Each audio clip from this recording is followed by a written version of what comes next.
presented by PY Films.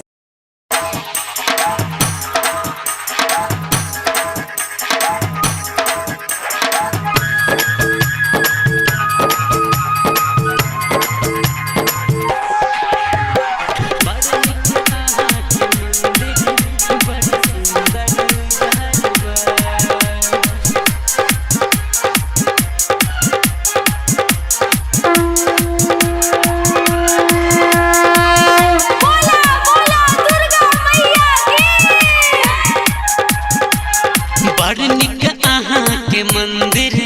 बड़ी सुंदर दरबा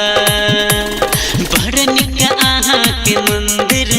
बड़ी सुंदर दरबा दर्शन करल आहाँ के नन कर सही बहरबा पूछ पूछ का आए बढ़ल छी पूछ का आए बढ़ल छी मैया आहाँ के द्वार के मंदिर बड़ी सुंदर दरबार दर्शन करल आहाँ के नैन कर सही बहरबार।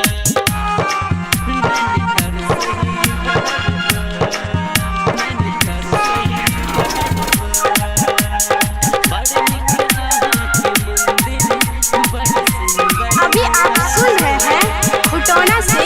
मैथिली म्यूजिक की शानदार प्रस्तुति।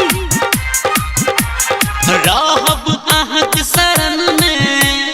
नवरात्र भर मगन में हो रहब आहाँ चरण में नवरात्र भर मगन में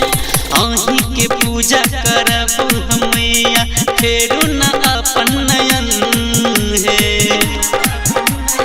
आही के पूजा करब हमैया फेरू न अपन नयन है स्वर्गो से सुंदर लगे मैया आहाँ के भवन बड़ निक आहाँ के मंदिर बड़ी सुंदर दरबार दर्शन करल आहाँ का नैन कर सही बहरबार।